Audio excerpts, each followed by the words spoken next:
اجتماعی دستور عمل کے نقطہ نظر سے اس عقیدہ توحید کی روح سے کائنات اور انسان سے متعلق تمام امور میں ہر قسم کی منصوبہ بندی اور ان امور کے نظم و نسق کی صلاحیت خدا کے سوا کسی اور کے پاس نہیں۔ اس کی وجہ یہ ہے کہ وہی انسان اور کائنات کا خالق اور ان سے متعلق نظام کا بنانے والا ہے، ان کی صلاحیتوں اور ضروریات سے بھی آگاہ ہے۔ انسان کی روح اور اس کے جسم میں پوشیدہ صلاحیتوں اور قوتوں سے بھی واقف ہے۔ اس وسیع و عریض کائنات میں موجود خزانوں، ان کی افادیت، ان کے مصرف کی جگہوں اور ان سب کو یکجا کر کے کام لینے کے طریقوں سے بھی باخبر ہے۔ پس فقط وہی ہے جو انسان کے طرز حیات اور انسانوں کے درمیان باہمی تعلق کا لائے عمل ترتیب دے سکتا ہے۔ وہی زندگی کے لیے قانونی اور اجتماعی نظام کے تعین کی صلاحیت رکھتا ہے۔ اس حق کا خدا کے لیے مخصوص ہونا اس کے خالق کائنات اور خداوند ہونے کا فطری اور منطقی نتیجہ ہے۔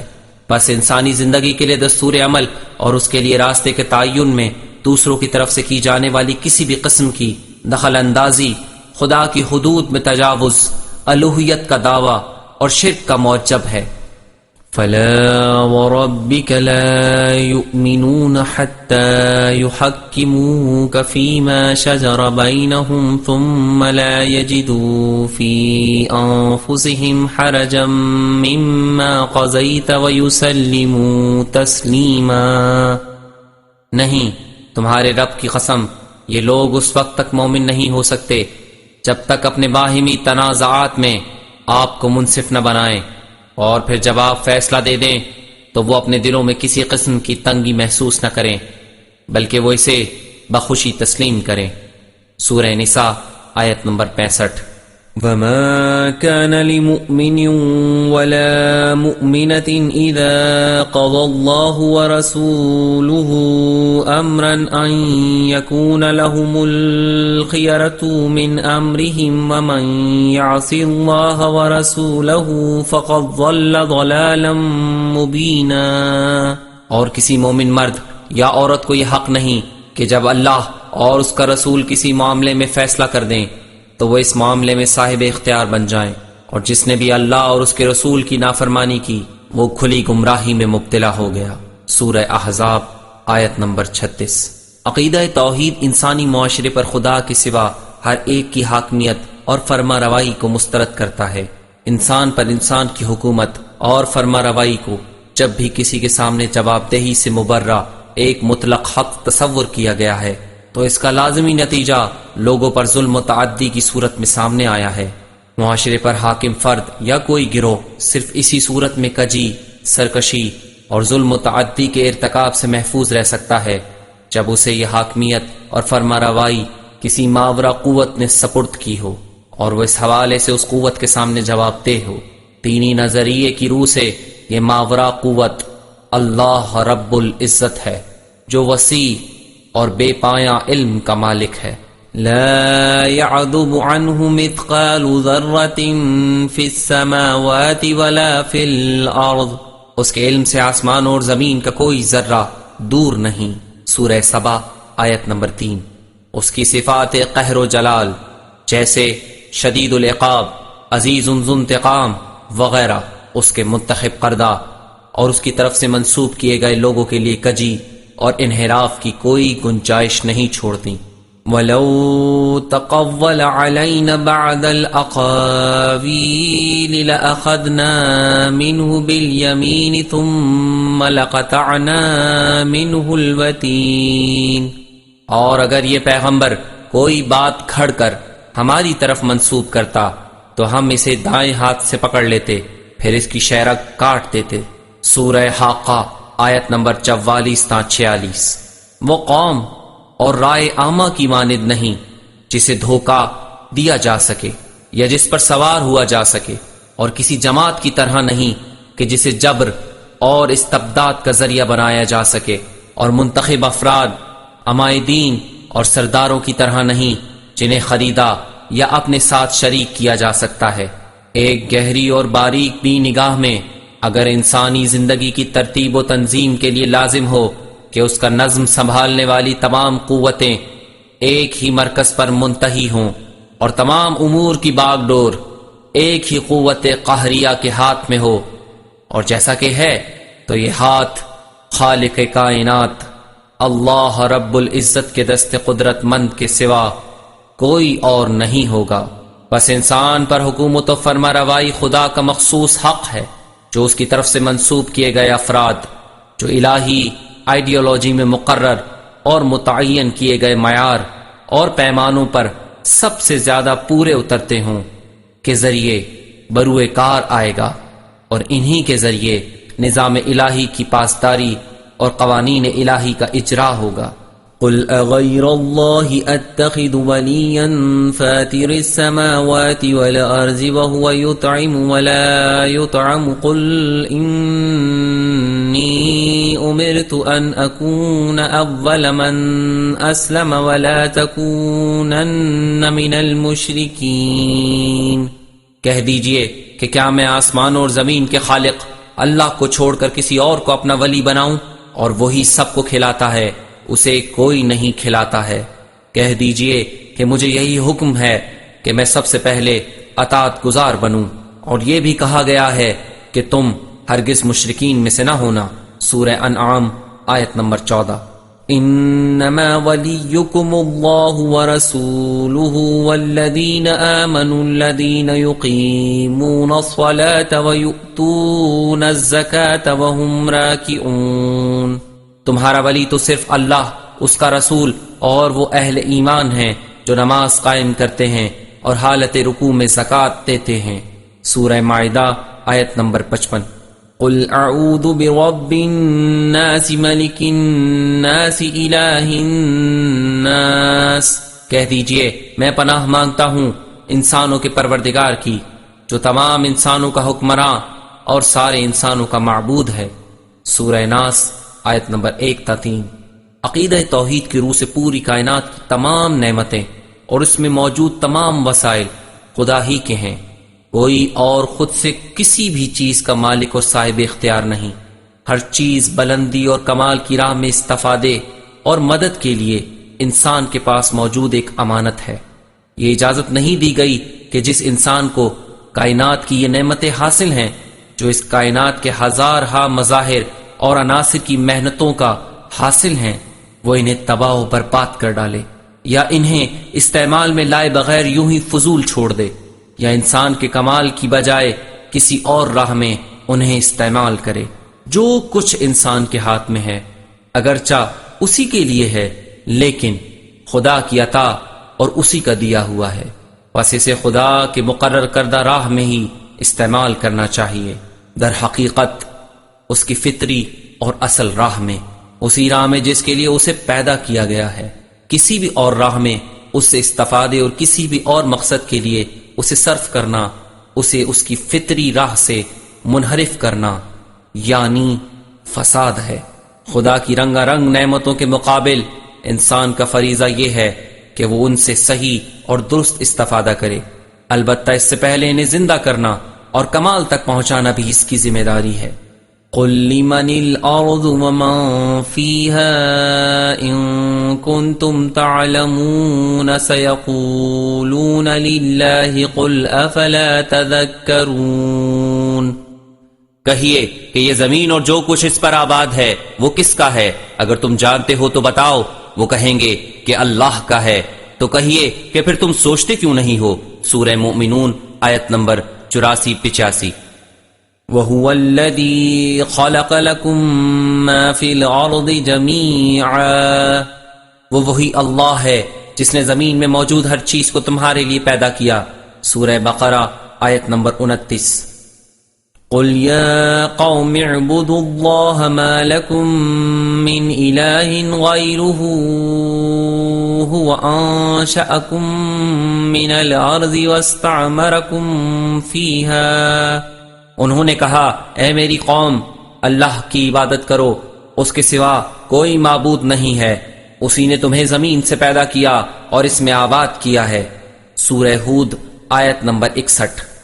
والذین ينقضون عہد اللہ من بعد میثاقہ ویقطعون ما امر اللہ به ان یوصل ویفسدون فی الارض اولئک لهم اللعنہ۔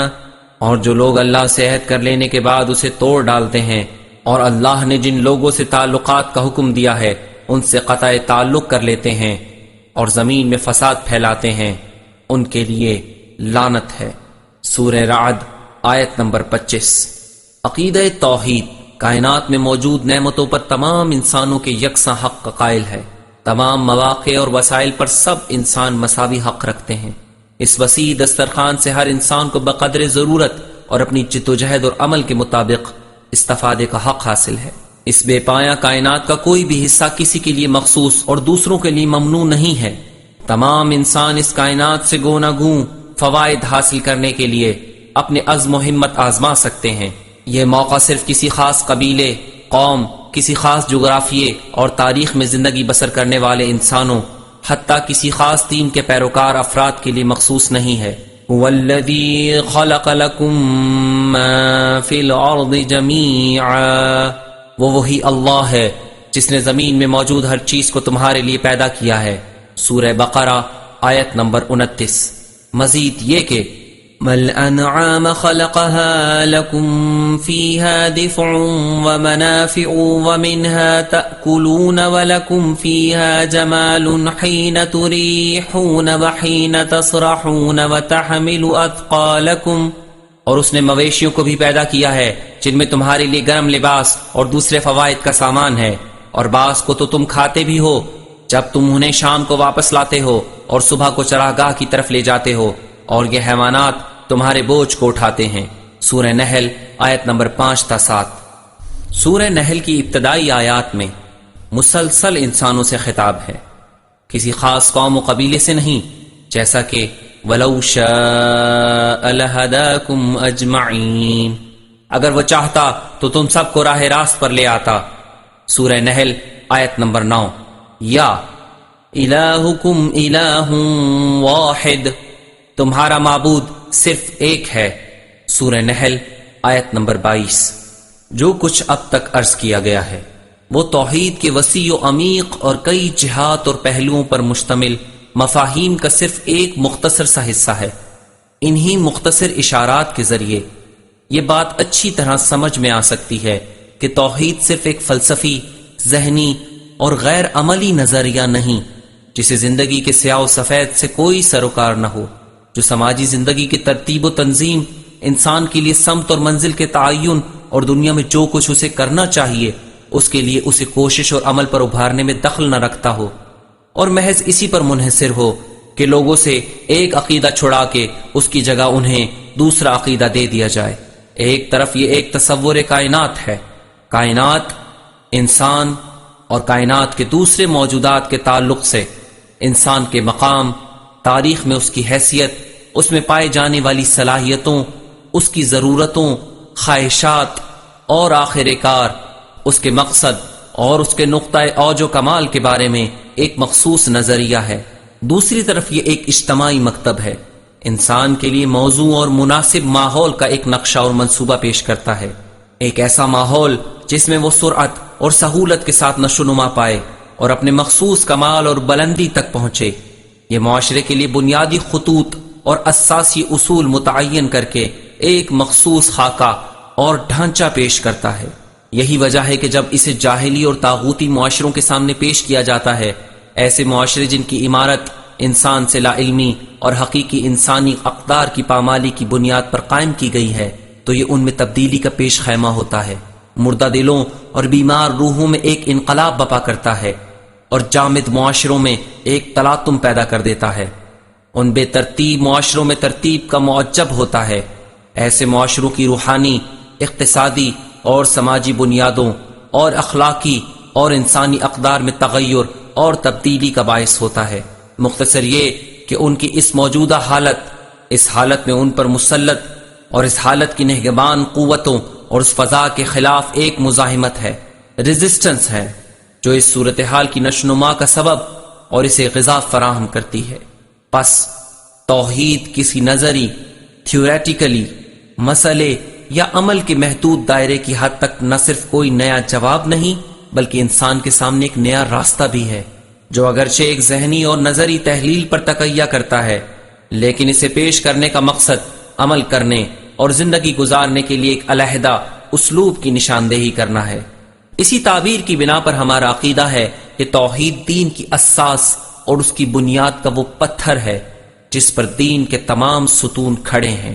ایک ایسا نظریہ جو صرف ماورائے طبیعت میٹا فزیکل کے بارے میں ایک نقطہ نظر اور زیادہ سے زیادہ ایک اخلاقی اور عرفانی تھیوری شمار ہوتا ہے، اس کی حیثیت ایک نحیف جسم سے زیادہ کچھ اور نہ ہوگی، لہٰذا وہ ایک سماجی نظریے کے طور پر اسلام کی زندگی ساز آئیڈیالوجی کا بوجھ اپنے کاندھوں پر نہیں اٹھا سکے گا۔ البتہ ہمیشہ ایسے لوگ رہے ہیں جو توحید اور خداوند عالم کی ذات پر عقیدہ رکھنے کے باوجود اس عقیدے کے اجتماعی اور عملی بالخصوص اجتماعی پہلو کی طرف سے غافل رہے، یا انہوں نے جانتے بوجھتے اسے نظر انداز کیا ہے۔ ان خوش عقیدہ لوگوں نے ہر زمانے اور تمام حالات میں ایسی زندگی بسر کی ہے جیسے توحید پر عقیدہ نہ رکھنے والا ایک فرد زندگی گزارتا ہے، یعنی اس اعتقاد نے ان میں کبھی بھی اپنے گرد و پیش موجود غیر توحیدی فضا کے بارے میں ناگواری کا احساس پیدا نہیں کیا ہے، اور شرک کی متعفن، سنگین اور گھٹن زدہ فضا کو ان کے لیے ناقابل برداشت نہیں بنایا ہے۔ طلوع اسلام کے دور میں مکہ میں جو بت پرستی کا مرکز اور عربوں کے نامور بتوں کا دارالحکومت تھا، حضرت ابراہیم علیہ السلام کے دین حنیف کے ماننے والے بھی پائے جاتے تھے، لیکن کیونکہ ان کی نظر میں توحید محض فکر و قلب میں منحصر اور زیادہ سے زیادہ انفرادی کردار اور عمل تک محدود تھی، لہٰذا اس دور کی فکری و اجتماعی فضا میں ان کا وجود کوئی معمولی سا اثر بھی نہیں رکھتا تھا۔ اس جاہلی گمراہی کے معاشرے میں ان کی موجودگی کا احساس تک نہ ہوتا تھا، اور ان میں اس افسوسناک زندگی کے بارے میں کوئی بے چینی اور پریشانی دکھائی نہیں دیتی تھی۔ سب ہم پیالہ اور ہم نوالا تھے، اور موحد کہے جانے والے لوگ بھی بغیر کسی اضطراب اور بلا کسی خلش کے ان مشرک و کافر لوگوں کے ساتھ زندگی بسر کرتے تھے، انہی کی طرح اور انہی قبیح رسوم و رواج کے ساتھ زندگی گزارتے تھے۔ توحید کو محض ایک ذہنی مسئلہ سمجھنا اور اس کا یہی تصور ان لوگوں کے غیر مؤثر اور زندگی بالخصوص اجتماعی زندگی میں فعال کردار ادا نہ کرنے کا سبب تھا۔ ان حالات میں اسلام کا نظریہ توحید ایک ایسے طرز تفکر کے طور پر سامنے آیا جس کا مقصد زندگی کو ایک خاص نظم دینا اور معاشرے کے لیے ایک جداگانہ نظام پیش کرنا تھا، اور اس نے پہلے ہی قدم پر اپنے تمام مخاطبوں کے سامنے، خواہ وہ اسے قبول کرتے ہوں خواہ اس کا انکار کرتے ہوں، اپنی ماہیت نیچر کو ایک انقلابی دعوت کے طور پر آشکار کیا۔ سب نے جان لیا کہ یہ پیغام ایک نیا اجتماعی، اقتصادی اور سیاسی نظام ہے جو کسی صورت آج دنیا میں جو کچھ رائج ہے نہ اس سے سازگار ہے اور نہ اس کے ساتھ چل سکتا ہے۔ یہ موجودہ صورتحال کو مسترد کرتا ہے اور معاشرے کو ایک اور طرح کے اوصاف اور خصوصیات کا مالک دیکھنا چاہتا ہے۔ اس پیغام کی اسی صراحت اور اس کے ہر قسم کے ابہام سے عاری ہونے کی بنا پر اس سے موافق اور اسے قبول کرنے والے لوگوں نے مشتاقانہ اس کا استقبال کیا، اس کے لیے جانثاری کا مظاہرہ کیا، اور اسی بنا پر اس کے مخالفین اور اس کا راستہ روکنے والوں نے وحشیانہ انداز میں اس کا مقابلہ کیا اور روز بروز اپنی سخت گیری میں اضافہ کرتے چلے گئے۔ یہ تاریخی حقیقت تاریخ کے ہر دور میں دعوی توحید کی درستی یا نادرستی جانچنے کا ایک معیار ہو سکتی ہے۔ جب کبھی یہ دعویٰ ایسے لوگوں کی طرف سے کیا جائے جن کی حالت ظہور اسلام سے قبل کے موحدین کی سی ہو، تو بہت ہی مشکل سے ان میں توحید کے وجود کا یقین کیا جا سکتا ہے۔ ایسی توحید جس میں صلح کل پائی جائے، ایسی توحید جو خدا کے تمام رقیبوں اور اس کے ہمتا بنائے گئے عناصر سے بنا کے رکھے، ایسی توحید جو محض ذہن میں قبول کیا ہوا ایک فریضہ ہو، جو انبیاء کی پیش کردہ توحید کے ایک جعلی نسخے سے زیادہ کچھ نہیں۔ اگر اس اول الذکر قسم کی توحید کی جانب انبیاء کی دعوت میں اثر آفرینی پائی جاتی تھی تو یہ ایک قدرتی بات تھی۔ اس طرز فکر کی روشنی میں ہم صدر اسلام کے نفوذ، انفلوئنس، تیزی کے ساتھ اس کے پھیل جانے اور اس کے غلبے اور اس کے بعد اسلام کے زوال، انحطاط اور پچھڑ جانے کی وجوہات اچھی طرح جان سکتے۔ پیغمبر اسلام صلی اللہ علیہ وآلہ وسلم نے لوگوں کے سامنے توحید کو ایک دستور کے طور پر پیش کیا، جبکہ بعد کے دور کے مسلمانوں نے اسے بحث و جدال کی محافل میں ایک نظریے کے طور پر پیش کیا۔ وہاں یہ کائنات کے بارے میں ایک نیا طرز تفکر اور زندگی میں حرکت اور عمل کے لیے ایک جدید تھیوری تھی، اور یہاں اوقات فراغت کے لیے علم کلام کی موشگافیوں کا ایک موضوع۔ وہاں توحید کو اس نظام کی بنیاد اور تمام اجتماعی، اقتصادی اور سیاسی روابط کا محور شمار کیا جاتا تھا، لیکن بعد کے مسلمانوں کے اجتماعی نظام میں اس کی حیثیت محض نمائشی رہ گئی، آرٹ کے ایک ایسے نمونے کی حیثیت اختیار کر گئی جس کی شمولیت کے بغیر آرٹ گیلری مکمل قرار نہیں دی جاتی۔ کیا ایک اضافی اور رسمی فارمل چیز سے کسی فعال اور تعمیری کردار کی توقع کی جا سکتی ہے؟ جو کچھ ہم نے عرض کیا وہ اس حقیقت کو واضح کرتا ہے کہ عملی زاویہ نظر سے توحید معاشرے کے لیے ایک فریم، خاکہ اور زندگی گزارنے کے ایک اسلوب کی حیثیت رکھتی ہے۔ مجموعی طور پر اسے اس نظام کا بولتا عنوان سمجھنا چاہیے جسے اسلام نے انسان کی زندگی کے لیے موضوع قرار دیا اور اسی کے سائے میں انسان کی ترقی اور کمال کو ممکن سمجھا ہے۔ اسی طرح نظری تھیوریٹیکلی زاویہ نگاہ سے یہ ایک ایسا نظریہ ہے جسے اسلامی نظام کی فلسفی بنیاد شمار کیا جاتا ہے، جو اس کی توجیح کرتا اور اس کا فلسفہ بیان کرتا ہے۔ سامعین و قارئین کی خدمت میں یہ نکات واضح کرنے کے بعد اب ہم اپنے موضوع کی ابتدا کی جانب پلٹ سکتے ہیں اور مسئلے کا اس مخصوص زاویے اینگل سے جائزہ لے سکتے ہیں جو اس گفتگو میں ہمارے پیش نظر ہے۔ ہم عرض کر چکے ہیں کہ شعار توحید کی سب سے پہلی مخالفت معاشرے کے طاقتور طبقات اور سرداروں کی طرف سے ہوئی، اور یہ اس بات کی علامت ہے کہ اس شعار کی سب سے پہلی اور سب سے کاری ضرب معاشرے پر مسلط اور مقتدر طبقے، بقول قرآن طبقہ مستکبرین پر پڑی۔ ہم نے عرض کیا تھا کہ جب کبھی بھی دعوت توحید نے معاشرتی میدان میں قدم رکھا ہے، اس نے معاشرے پر مسلط اور مستکبر طبقے کے حوالے سے اپنا نقطہ نظر واضح رکھا ہے، اور اس کی وجہ سے اسے معاشرے کے دو متضاد طبقوں کی جانب سے دو متضاد طرح کے رد عمل کا سامنا کرنا پڑا ہے، مستکبرین کی طرف سے انکار اور مخالفت کے رد عمل کا، اور مستضعفین کی طرف سے قبولیت اور حمایت کے رد عمل کا، اور آخرکار ہم نے کہا تھا کہ یہ دو طرح کے رد عمل در حقیقت اصل اور سچی توحید کی علامت اور خاصیت ہیں، یعنی ہر دور میں ایسا ہوا ہے اور مستقبل میں بھی جب کبھی توحید اپنے اصل مفہوم اور واقعی شکل میں پیش کی جائے گی تو لازماً ایک دوسرے کے مخالف یہ دو طرح کے موقف اور یہ دو طرح کی صف بندیاں اس کے ساتھ ساتھ ہوں گی۔ اب ہمیں دیکھنا یہ چاہیے کہ توحید کے مشمولات اور اس کے مختلف پہلوؤں میں وہ کون سی چیز ہے جو براہ راست مستکبر طبقے کے مفادات بلکہ اس کے وجود ہی سے متصادم ہے۔ بالالفاظ دیگر مستکبر طبقہ کائنات کے بارے میں کس توحیدی نظریے یا معاشرے کے بارے میں کس توحیدی فکر کو اپنے نقصان میں سمجھتا ہے، جس کی وجہ سے اس کے خلاف اس قدر کھلی محاذرائی اور ایسی بے دردی سے جنگ کرتا ہے۔ قرآن کریم نے مستکبرین کی جو چہرہ نمائی کی ہے وہ اس نقطے کو سمجھنے میں ہماری بہت زیادہ معاون ثابت ہو سکتی ہے۔ قرآن نے 40 سے زیادہ مقامات پر مستکبرین کی تصویر کشی کی ہے اور ان کی نفسانی خصوصیات، ان کے سماجی مقام، زر اندوزی سے ان کی دلچسپی اور ان کی جاہ طلبی کا تذکرہ کیا ہے۔ مستکبرین کو ہم مجموعی طور پر درج ذیل خصوصیات کا مالک پاتے ہیں۔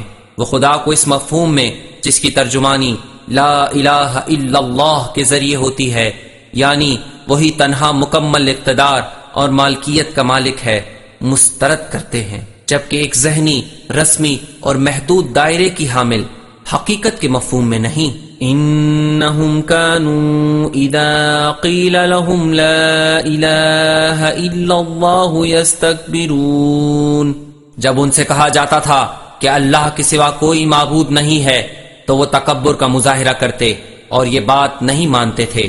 سورہ صافات آیت نمبر 35۔ فضیلت کے کسی معیار اور پیمانے پر پورے نہ اترنے کے باوجود اپنے آپ کو دوسروں سے افضل و برتر سمجھتے تھے اور اپنے اس دعوے کے لیے جاہلانہ معیارات جیسے طاقتوری اور دولت مندی کا سہارا لیتے تھے۔ فاستكبروا في الأرض بغير الحق وقالوا من أشد منا قوة، زمین میں ناحق بڑائی جتانے لگے اور اپنے موقف کی توجیہ کے لیے کہنے لگے کہ کون ہے جو ہم سے بڑھ کر طاقتور ہو۔ سورہ فصلت آیت نمبر 15۔ اسی خیال باطل کی بنا پر وہ لوگ آیات الہی کا انکار کرتے جو ایک نئے نظام کا پیغام دینے والی اور سچے معیارات کا تعین کرنے والی ہیں۔ وَإِذَا تُتْلَى عَلَيْهِ آيَاتُنَا وَلَّى مُسْتَكْبِرًا كَأَن لَّمْ يَسْمَعْهَا كَأَنَّ فِي أُذُنَيْهِ وَقْرًا فَبَشِّرْهُ بِعَذَابٍ أَلِيمٍ۔ اور جب اسے ہماری آیات سنائی جاتی ہیں تو وہ تکبر کے ساتھ اس طرح منہ موڑ لیتا ہے جیسے اس نے انہیں سنا ہی نہ ہو، گویا اس کے دونوں کان بہرے ہیں، بس اسے دردناک عذاب کی بشارت دے دیں۔ سورہ لقمان آیت نمبر 7۔ ان لوگوں نے انقلاب و تبدیلی اور نجات و آزادی کے لیے پیغمبر کی دعوت کے مقابل انکار اور تکذیب کا موقف اختیار کیا، اور اس کے خلاف یہ بہانے بنا کر اٹھ کھڑے ہوئے کہ اگر ان کی بات درست ہوتی تو ہم پہلے ہی اسے سمجھ چکے ہوتے، اور خدا کو چاہیے کہ وہ براہ راست ہمیں مخاطب کرے۔ وَقَالَ الَّذِينَ كَفَرُوا لِلَّذِينَ آمَنُوا لَوْ كَانَ خَيْرًا مَا سَبَقُونَا إِلَيْهِ۔ جن لوگوں نے کفر اختیار کیا ہے وہ ایمان لانے والوں سے کہتے ہیں اگر یہ دین بہتر درست ہوتا تو یہ لوگ اس کی طرف جانے میں ہم پر سبقت نہ لے پاتے۔ سورہ احقاف آیت نمبر 11۔ وَإِذَا جَاءَتْهُمْ آيَةٌ قَالُوا لَن نُّؤْمِنَ حَتَّى نُؤْتَىٰ مِثْلَ مَا أُوتِيَ رُسُلُ اللَّهِ۔ اور جب ان کے پاس کوئی آیت آتی ہے تو کہتے ہیں ہم اس وقت تک ایمان نہیں لائیں گے جب تک پیغام الہی خود ہم پر نازل نہ ہو۔ سورہ انعام آیت نمبر 124۔ ان لوگوں نے دعوت توحید کے بانی اور راہبر کو چاہ طلب اور مفاد پرست قرار دینے کی کوشش کی، اور اس طریقے سے نیز کہنا اور بوسیدہ سنتوں کا سہارا لیتے ہوئے جو اس وقت کے پورے معاشرے پر مسلط تھیں لوگوں کے درمیان دعوت توحید کے اثرات اور اس کی افادیت کو کم کیا۔ قالوا اجئتنا لتلفتنا عما وجدنا عليه آباءنا وتكون لكما الكبرياء في الأرض وما نحن لكما بمؤمنين۔ ان لوگوں نے موسیٰ کو خطاب کر کے کہا کیا تم ہمارے پاس اس لیے آئے ہو تاکہ ہمارے آباء و اجداد کی سنتوں سے برگشتہ کرو اور ملک میں تم دونوں یعنی موسیٰ اور ہارون کی بالادستی قائم ہو جائے؟ ہم کسی صورت تمہاری دعوت قبول نہیں کریں گے۔ سورہ یونس آیت نمبر 78۔ ان لوگوں نے طاقت اور جھوٹ و فریب سے کام لے کر اور تسلط جمانے اور بے وقوف بنانے کے مختلف ہتھ کنڈے استعمال کر کے لوگوں کو اپنی پسندیدہ راہ پر غلامی، استحصال اور بے قید و شرط اطاعت کی راہ پر چلایا، اور انہیں ہر نجات بخش دعوت کے خلاف مزاحمت اور اس سے مقابلے پر آمادہ کیا۔ ان کی راہ میں ان کی پیروی کرنے والے لوگ روز قیامت کہیں گے وَقَالُوا رَبَّنَا إِنَّا أَطَعْنَا سَادَتَنَا وَكُبَرَاءَنَا فَأَضَلُّونَا السَّبِيلَا۔ اور وہ کہیں گے کہ ہمارے پروردگار ہم نے اپنے سرداروں اور بزرگوں کی اطاعت کی تھی بس انہوں نے ہمیں گمراہ کر دیا۔ سورہ احزاب آیت نمبر 67۔ فَيَقُولُ الضُّعَفَاءُ لِلَّذِينَ اسْتَكْبَرُوا إِنَّا كُنَّا لَكُمْ تَبَعًا فَهَلْ أَنْتُمْ مُغْنُونَ عَنَّا نَصِيبًا مِّنَ النَّارِ۔ کمزور لوگ قیامت میں مستکبرین سے کہیں گے کہ ہم دنیا میں تمہاری پیروی کیا کرتے تھے تو کیا آج تم ہمیں جہنم کے کچھ حصے سے بچا سکتے ہو؟ سورہ مومن آیت نمبر 47۔ قال الملأ من قوم فرعون إن هذا لساحر عليم يريد أن يخرجكم من أرضكم فماذا تأمرون۔ فرعون کی قوم کے سرداروں نے لوگوں کو مخاطب کر کے کہا کہ یہ موسیٰ تو بڑا زبردست جادوگر ہے جو اپنے جادو کے ذریعے تمہیں تمہارے وطن سے نکالنا چاہتا ہے، اب تم لوگوں کی کیا رائے ہے؟ سورہ آراف آیت نمبر 109 110۔ مختصر یہ کہ ان لوگوں نے رسول اور ان کی صف میں شامل ہونے والے لوگوں کو جنہوں نے اس مسلط شدہ نظام اور اس زمانے کے لوگوں کے اذہان پر حاکم طرز فکر کے خلاف بغاوت کا پرچم بلند کیا تھا، اس صورتحال کو بدلنے پر کمر بستہ تھے، اپنے شدید ترین حملوں کا نشانہ بنایا اور ان کے خلاف اپنے گھناؤنے ترین اقدامات اور درندگی کے مظاہرے سے بھی دریغ نہ کیا۔ قتل اصحاب الاخدود النار ذات الوقود اذ هم عليها قعود وهم على ما يفعلون بالمؤمنين شهود۔ اصحاب اخدود ہلاک کر دیے گئے، آگ سے بھری ہوئی خندقوں والے جن کے کنارے بیٹھے ہوئے وہ مومنین کے ساتھ روا رکھے جانے والے اپنے سلوک کا مشاہدہ کر رہے تھے۔ سورہ بروج آیت نمبر 4 تا 7۔ وقال فرعون ذروني اقتل موسى وليدع ربه إني أخاف أن يبدل دينكم أو أن يظهر في الأرض الفساد۔ اور فرعون نے اپنے مشاورین سے کہا کہ مجھے چھوڑو، میں موسیٰ کو قتل کیے دیتا ہوں، اور وہ جتنا چاہے اپنے رب کو پکارے، مجھے ڈر ہے کہ وہ تمہارے دین کو جو لوگوں کے اذہان پر مسلط تھا بدل ڈالے گا، یا لوگوں کو ہمارے خلاف بھڑکا کر زمین میں فساد برپا کرے گا۔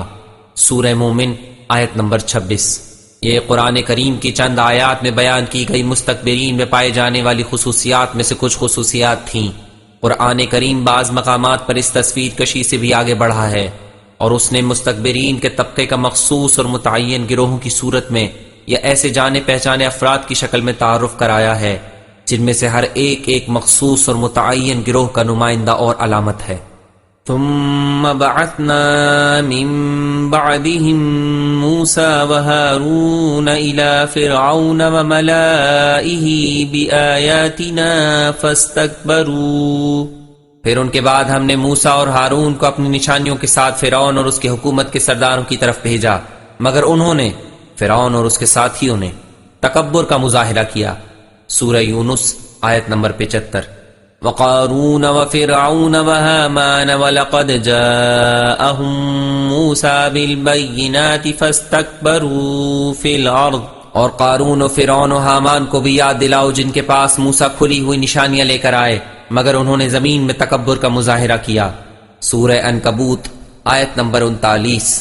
فرعون کو تو ہم جانتے ہیں، حامان فرعون کا مشاور خاص اور مصر کے سیاسی نظام میں فرعون کے بعد سب سے اہم نمبر 1 شخص تھا۔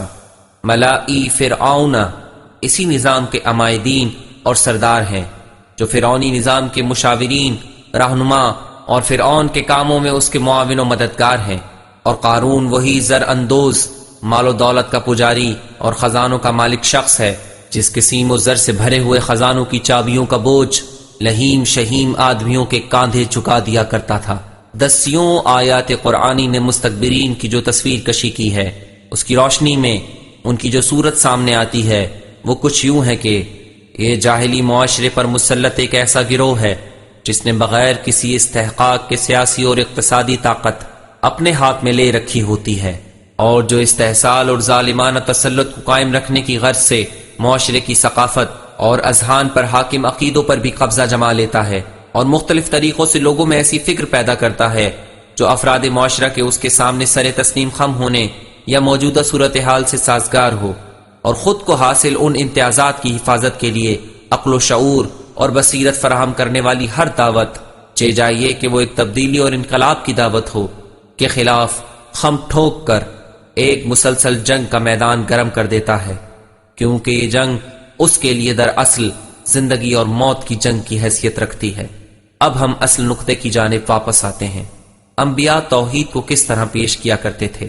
انبیاء کی طرف سے اس شعار کو پیش کرنے کا انداز جو ان کے مکتب کی اہم ترین بنیادوں کو نمایاں کرتا ہے، بآسانی اس بات کی نشاندہی کرتا ہے کہ توحید کا کون سا مفہوم مستکبرین کے لیے ناقابل برداشت ہے، اور دوسرے یہ کہ اس کے ناقابل برداشت ہونے کی وجہ کیا ہے، اور آخر کیوں یہ گروہ توحید کو جب وہ اس مفہوم کے ساتھ پیش کی جاتی تھی برداشت نہیں کر پاتا تھا۔ اس بات سے تو ہم سب واقف ہیں کہ نعرہ توحید تمام انبیاء کی دعوت کا اولین اقدام ہوا کرتا تھا۔ قولوا لا الہ الا اللہ تفلحوا، کہو اللہ کے سوا کوئی معبود نہیں تاکہ فلاح پا جاؤ۔ پیغمبر اسلام صلی اللہ علیہ وآلہ وسلم کی زبان سے جاری ہونے والا معروف اور مسلم جملہ ہے۔ اسی طرح یا قوم اعبدوا اللہ ما لکم من الہ غیرہ، اے میری قوم کے لوگو خدا کی عبادت کرو، اس کے سوا تمہارا کوئی معبود نہیں۔ سورہ ہود آیت نمبر 84 وہ جملہ ہے جو حضرت نوح ہود، صالح، شعیب اور دوسرے انبیاء علیہم السلام کی زبان پر جاری ہوا، اور اسے ان انبیاء کی دعوت کی تمہید کے عنوان سے قرآن کریم میں متعدد مقامات پر بیان کیا گیا ہے۔ جیسا کہ ہم دیکھتے ہیں کہ ان نعروں میں سب سے پہلے غیر خدا کی بندگی سے انکار پر زور دیا گیا ہے، اور اسی اعتبار سے توحید کو مد نظر رکھا گیا ہے۔ انبیاء اس شعار کے ذریعے جاہلی اور طاغوتی نظام کی سیاہ کیچڑ میں غلطاں، بے خبر اور غافل افراد کو انتباہ کرتے ہیں، اور انہیں خدا کے سوا کسی بھی دوسری طاقت اور ہستی کی عبادت سے روکتے ہیں۔ یوں در حقیقت وہ اپنی دعوت کا آغاز الوہیت اور خدائی کے جھوٹے دعوے داروں کے خلاف اعلان جنگ سے کرتے ہیں۔ کسی معاشرے میں کون لوگ الوہیت اور خدائی کے دعوے دار ہوتے ہیں؟ خدائی کے دعوے دار لوگوں کے خلاف جنگ سے کیا مراد ہے؟ انبیاء لوگوں کو کس قسم کی معاشرے کی نوید دے کر موجودہ صورتحال سے مقابلے پر آمادہ کرتے ہیں؟ یعنی وہ معاشرہ جس کا وعدہ انبیاء لوگوں سے کرتے ہیں وہ کن خصوصیات کا مالک ہوتا ہے؟ عام طور پر جب کسی کے بارے میں کہا جاتا ہے کہ وہ خدائی کا دعوے دار ہے تو اس سے یہ ظاہر ہوتا ہے کہ وہ اپنے آپ کو خدا یعنی اس غالب ترین اور سب سے عظیم قدرت کا مصداق سمجھتا ہے، جس کا انسان تاریخ کے ہر دور میں معتقد رہا ہے اور اس تصور کا مالک رہا ہے۔ یہ ایک سطحی اور عامیانہ خیال ہے۔ البتہ ایسے سرکش اور بے عقل افراد کے وجود سے انکار نہیں کیا جا سکتا جنہوں نے سیاسی اور سماجی قوت و قدرت کا مالک ہونے کی بنا پر اپنے سے بھی زیادہ بے عقل لوگوں کو یہ باور کرا دیا تھا کہ وہ بعض خدائی اوصاف کے مالک ہیں۔ لیکن قرآن کریم میں عبادت، ربوبیت اور الوہیت جیسی اصطلاحات کے وسیع معنی کو مد نظر رکھا جائے تو اس نتیجے تک پہنچا جا سکتا ہے کہ الوہیت کے دعوے داروں کے مفہوم کا دائرہ اس سے کہیں زیادہ وسیع ہے۔ قرآن کریم میں جن مقامات پر عبادت کا مادہ استعمال ہوا ہے ان مقامات کو پیش نظر رکھا جائے تو معلوم ہوتا ہے کہ عبادت کے معنی انسان یا کسی بھی دوسرے موجود کی بے چوں چراں اطاعت اور غیر مشروط طور پر اس کے سامنے سر تسلیم خم کر دینا ہے۔ جب ہم اپنے آپ کو کسی کے سپرد کر دیں، بغیر کسی قید و شرط کے اس کے سامنے اپنا سر جھکا دیں اور اس کی خواہش، فرمان، ارادے سے جنبش کریں تو اس طرح ہم اس کی بندگی اور عبادت کرتے ہیں۔ کوئی بھی عامل اور طاقت، خواہ وہ ہمارے اندر وجود اور شخصیت کے اندر سے ہو اور خواہ ہمارے وجود کے باہر سے مختلف عوامل ہوں، جس نے ہمیں رام کر لیا ہو، اپنا مطیع بنا لیا ہو اور ہماری روح اور جسم کو اپنی گرفت میں لے لیا ہو، اور جو ہماری توانائیوں کو اپنے مقاصد کے لیے کام میں لیتا ہو، اس نے ہمیں اپنا عبد بنا لیا ہے۔ مندرجہ ذیل آیات میں اس کی مثالیں پیش کی گئی ہیں۔ حضرت موسیٰ علیہ السلام اپنی دعوت کے آغاز میں غضبناک لہجے میں فرعون کو مخاطب کر کے فرماتے ہیں وَتِلْكَ نِعْمَةٌ تَمُنُّهَا عَلَيَّ أَنْ أَبَّدْتَ بَنِي إِسْرَائِيلَ، کیا تیرا بنی اسرائیل کو اپنا عبد بنا لینا کوئی لطف و کرم تھا جس کا تو مجھ پر احسان جتاتا ہے؟ سورہ شعراء آیت نمبر 22۔ فرعون، اس کے درباری اور حکام آپس میں ایک دوسرے کو مخاطب کر کے کہتے ہیں فَقَالُوا أَنُؤْمِنُوا لِبَشَرَيْنِ مِثْلِنَا وَقَوْمُهُمَا لَنَا عَابِدُونَ، اور کہنے لگے کہ کیا ہم اپنے ہی جیسے دو آدمیوں پر ایمان لے آئیں اور آدمی بھی وہ جن کی قوم ہماری عبادت گزار ہے۔ سورہ مؤمنون آیت نمبر 47۔ حضرت ابراہیم علیہ السلام اپنے بابا سے مخاطب ہو کر فرماتے ہیں یا ابتی لا تعبد الشیطان ان الشیطان کان للرحمن عصیا، اے بابا جان شیطان کی عبادت نہ کیجیے کیونکہ شیطان خدائے رحمان کا نافرمان ہے۔ سورہ مریم آیت نمبر 44۔ خداوند عالم تمام انسانوں سے مخاطب ہو کے فرماتا ہے أَلَمْ أَحَدْ إِلَيْكُمْ يَا بَنِي آدَمَ أَلَّا تَعْبُدُوا الشَّيْطَانَ إِنَّهُ لَكُمْ عَدُوٌّ مُبِينٌ، اے اولاد آدم کیا میں نے تم سے یہ عہد نہیں لیا تھا کہ تم شیطان کی پرستش نہ کرنا کیونکہ وہ تمہارا کھلا دشمن ہے۔ سورہ یاسین آیت نمبر 60۔ صاحبان فہم و فراست کو خدا کی طرف سے نوید ہے کہ وَالَّذِينَ اجْتَنَبُوا الطَّاغُوتَ أَن يَعْبُدُوهَا وَأَنَابُوا إِلَى اللَّهِ لَهُمُ الْبُشْرَى، اور جن لوگوں نے طاغوت کی بندگی، ظالم اور سرکش لوگوں کے تسلط سے اجتناب کیا اور اپنے پورے وجود کے ساتھ اللہ کی طرف متوجہ ہو گئے، ان کے لیے ہماری طرف سے بشارت ہے۔ سورہ زمر آیت نمبر 17۔ جو لوگ خدا اور خدا کی وحی پر ایمان لانے کی وجہ سے مومنین پر نکتہ چینی کرتے ہیں، ان سے مخاطب ہو کے فرماتا ہے من لعنت اللہ وغضب علیہ وجعل منہم القردة والخنازیر وعبد الطاغوت اولئک شر مکانا واضل عن سواء السبیل۔ جس پر اللہ نے لعنت کی اور غضب نازل کیا اور اس میں سے بعض کو بندر اور سور بنا دیا ہے، اور جس نے بھی طاغوت کی عبادت کی ہے وہ اپنے ٹھکانے کے اعتبار سے بدترین اور سیدھے راستے سے انتہائی بہکا ہوا ہے۔ سورہ مائدہ آیت نمبر 60۔ قرآن کریم کی ان آیات میں فرعون، اس کے حکومتی اکابرین، طاغوت اور شیطان کی اطاعت کو عبادت قرار دیا گیا ہے۔ قرآن کریم کی مزید آیات کا مطالعہ کیا جائے تو مجموعی طور پر وہ اس بات کو ظاہر کرتی ہیں کہ قرآنی مفہوم میں عبادت کسی حقیقی یا خیالی طاقت کی شوق و رغبت یا جبر و اکراہ کے ساتھ پیروی اور اطاعت مطلق کو کہا جاتا ہے۔ ممکن ہے اس عبادت میں اس طاقت کا تقدس اور اس کی معنوی ستائش بھی پیش نظر ہو، اور ممکن ہے نہ تقدس پیش نظر ہو اور نہ ہی معنوی ستائش۔ ہر صورت میں وہ طاقت معبود ہے اور اطاعت کرنے والا وہ شخص اس کا عبد اور بندہ ہے۔ اس وضاحت کے ذریعے الوہیت اور اللہ کے لفظ کی درست تفسیر ہو جاتی ہے، جو معبود اور معبود قرار پانے کی دوسری تعبیریں ہیں۔ ایک غلط جاہلی نظام میں جہاں لوگ مستکبر اور مستعظف دو طبقات میں تقسیم ہوتے ہوں، یعنی ایک طبقہ تو وہ ہو جس کے ہاتھ پاؤں ہر طرف پھیلے ہوئے ہوں، جو پورے معاشرے پر مسلط ہو اور یوں خود بخود ایک استحصالی طبقہ بن گیا ہو، اور دوسرا طبقہ پسا ہوا، پسماندہ اور یوں از خود محروم طبقہ ہو۔ وہاں عبودیت اور الوہیت کا نمایاں ترین مظہر ان دونوں طبقات کے درمیان یہی غیر متوازن رابطہ ہے۔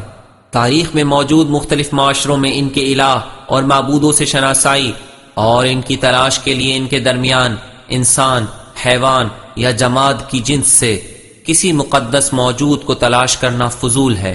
ان معاشروں میں الہ اور معبود کا نمایاں ترین مظہر وہ لوگ ہیں جو مستکبر طبقے سے وابستگی کے بلبوتے پر مستضعف اور پسے ہوئے عوام کو اپنے پنجوں میں جکڑ کے رکھتے ہیں، اور عوام کو اسی راستے پر ڈال کے رکھتے ہیں جو ان جعلی خداؤں کی خواہشات کی تسکین اور معاملات کو انہی کے ہاتھوں میں لیے رکھنے پر منتہی ہوتا ہے۔ اس قسم کے معاشروں میں معاشرے کا حقیقی مذہب شرک ہوا کرتا ہے، کیونکہ وہاں اتنے ہی بت، معبود اور الہ ہوتے ہیں جتنے لوگوں پر حکمرانی کرنے والے، اور عوام کو دست بستہ اور آنکھ کان بند کیے اپنی من پسند راہ پر چلانے والے محور اور قوتیں۔ شرک یعنی خدا کے ساتھ یا خدا کی جگہ دوسروں کی الوہیت کا قائل ہونا اور ان کی اطاعت اور عبادت کرنا، یعنی کاروبار حیات کی باغ ڈور غیر خدا کے سپرد کر دینا، یعنی ہر غیر خدائی محور اور قدرت کے سامنے سر جھکا دینا، ان کے سامنے اپنی حاجات پیش کرنا اور ان کی طرف سے مقرر کردہ راہ اختیار کرنا، جبکہ توحید شرک کے بالکل برعکس اور متضاد ہے، یعنی ان تمام الہ اور معبودوں کا انکار کرنا، ان کے سامنے سر نہ جھکانا، ان کے غلبے کے خلاف مزاحمت کرنا، دل کو ان کے لیے ہمدردی اور ان کی مدد کے جذبے سے خالی رکھنا، مختصر یہ کہ ان کے انکار اور انہیں مسترد کرنے کا عزم صمیم رکھنا اور اپنے پورے وجود کے ساتھ خدا کے سامنے تسلیم ہونا۔ تمام انبیاء الہی کا اولین شعار شرک کا انکار اور توحید کا اثبات ہے۔ وَلَقَدْ بَعَثْنَا فِي كُلِّ أُمَّةٍ رَسُولًا أَنِ اعْبُدُوا اللَّهَ وَاجْتَنِبُوا الطَّاغُوتَ، اور یقیناً ہم نے ہر امت میں ایک رسول بھیجا ہے کہ تم لوگ اللہ کی عبادت کرو اور طاغوت خدا مخالف طاقتوں سے اجتناب کرو۔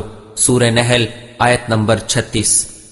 وَمَا أَرْسَلْنَا مِن قَبْلِكَ مِن رَّسُولٍ إِلَّا نُوحِي إِلَيْهِ أَنَّهُ لَا إِلَٰهَ إِلَّا أَنَا فَاعْبُدُونِ، اور ہم نے آپ سے پہلے جو بھی رسول بھیجا ہے اس کی طرف یہی وحی کی ہے کہ میرے سوا کوئی معبود نہیں، بس تم صرف میری عبادت کرو۔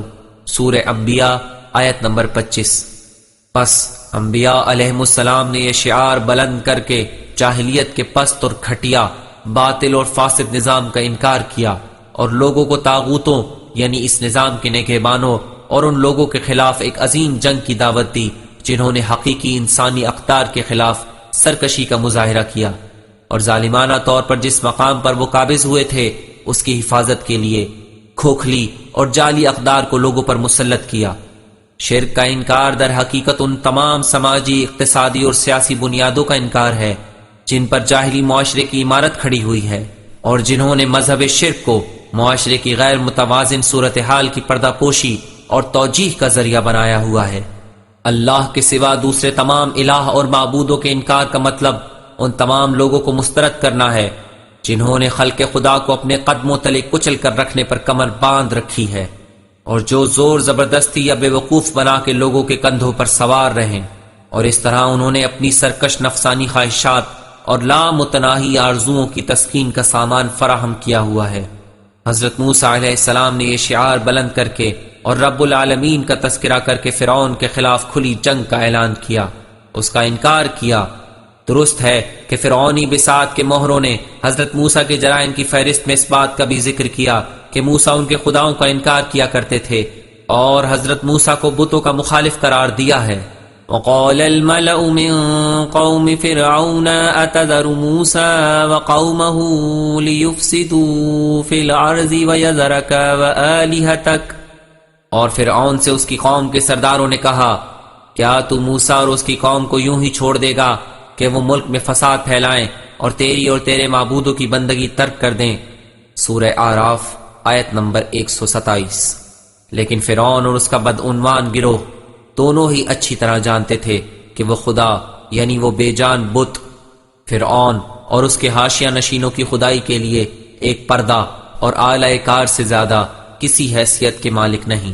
یہ بے جان بت در اصل ان جاندار خداؤں کے اقتدار کا بہانہ ہے، لہذا بالکل منطقی بات تھی کہ انہوں نے حضرت موسیٰ کی اس دعوت، اس خدائے واحد کی جانب دعوت جو آسمان و زمین کا خالق اور اس کا انتظام و انصرام کرنے والا ہے، وہی سب کا پروردگار اور مشرق و مغرب کا مختار کل ہے، کہ جواب میں موسیٰ کو اسیری، قتل اور ان کے اصحاب کو سخت ترین سزاؤں سے خوفزدہ کیا۔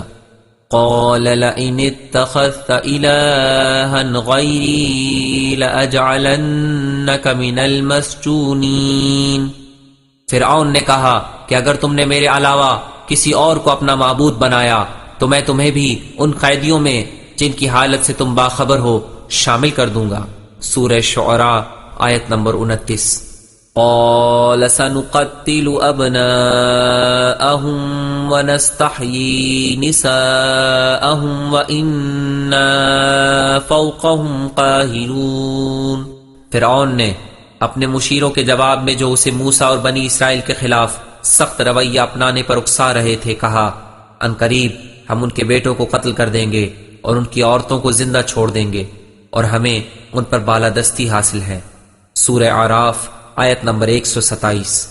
فرعون نے ان جادوگروں سے جو اس کی توقع کے برخلاف حضرت موسیٰ پر ایمان لے آئے تھے کہا، لَأُقَطِّعَنَّ أَيْدِيَكُمْ وَأَرْجُلَكُمْ مِنْ خِلَافٍ ثُمَّ لَأُصَلِّبَنَّكُمْ أَجْمَعِينَ، میں تمہارے ہاتھ اور پاؤں مخالف سمتوں میں کاٹ دوں گا اور پھر تم سب کو سولی پر لٹکا دوں گا۔ سورہ اعراف آیت نمبر 124۔ خدا کے نام لیواؤں اور خدا کا پیغام لانے والوں کے خلاف اس سختی اور صفاقی کی واحد وجہ یہ تھی کہ اس پیغام نجات کا مطلب زندگی پر صرف خدا کی حکمرانی قبول کرنا ہے، یعنی حاکمیت اور اقتدار کے کسی بھی دوسرے دعوے دار کا انکار کرنا ہے، صرف اللہ رب العزت کی بندگی سے رشتہ جوڑنا ہے، یعنی بندگی اور غلامی کا ہر دوسرا بندھن توڑ ڈالنا ہے، اور یہی روح توحید اور اس کا بھرپور زندہ رخ ہے۔